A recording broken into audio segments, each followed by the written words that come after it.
I wanted something different. I didn't want to live in a flat, have no friends and be lonely. The longer things went on, I didn't want that in my life anymore. Adam really impressed me when I first met him. He had lots of insight into the issues in his life. He wasn't in a happy place at that time. You weren't going out of the house much, Adam. I think you were smoking quite a lot of cannabis on a daily basis and stuff.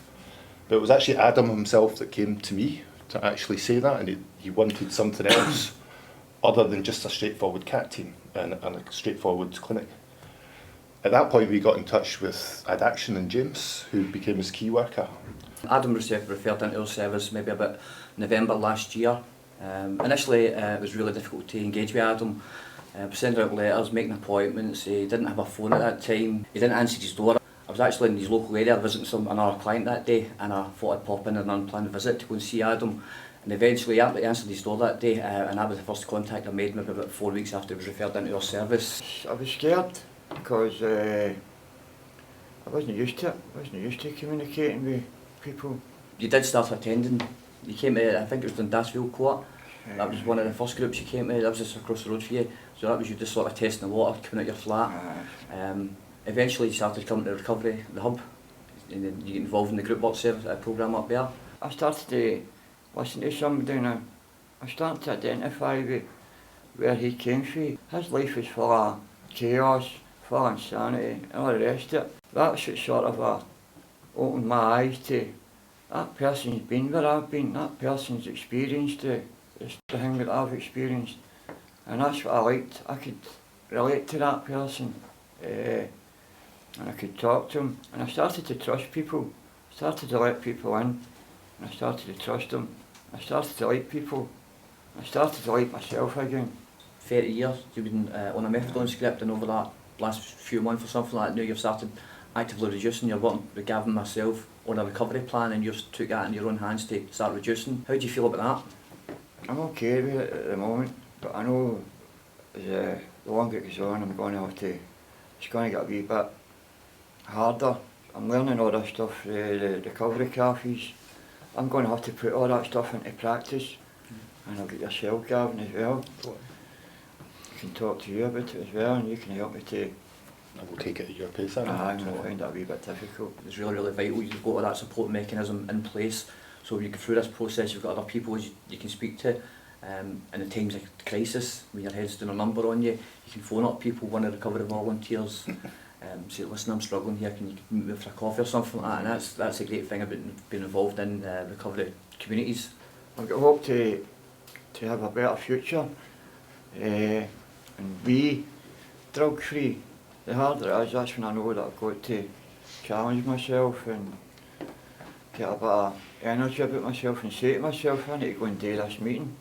Because if I don't, I know what it's going to take me to. It's going to just take me to isolation and not talk to people. I don't like to go back to that. I want to stay on the road that I'm on and just keep doing this.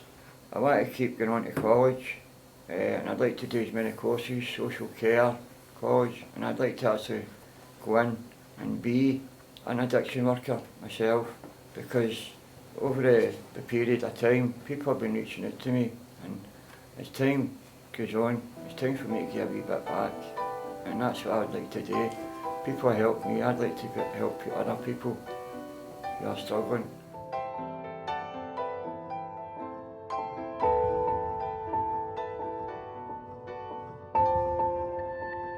There was an arrest and you ended up in custody. Yep. And were released from custody to the 218 project. Yep, aye, on the tag. In fairness, you'd been in care and treatment for many, many years and it hadn't worked on its own. And I remembered watching you coming through 218. We had you there for 6 months, and when your tag did come off, you actually stayed, which showed that something had changed in your thinking. Sitting down with staff in 218 and talking things through, and them saying, look, you can do this. And I think it was, for me, I think it was somebody believing that I can do it, which I never had before. When I left there, I went for 218 into another turning point establishment. It was supported accommodation. I started linking in with Northwest Recovery Communities in January. I get hundreds out of volunteering, like helping newcomers. It builds your self-confidence, your self-esteem, your self-worth.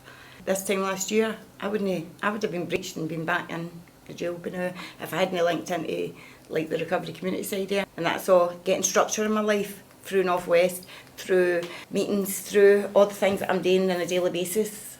And I think being a female, there's a lot of barriers that females face getting into recovery in the first place.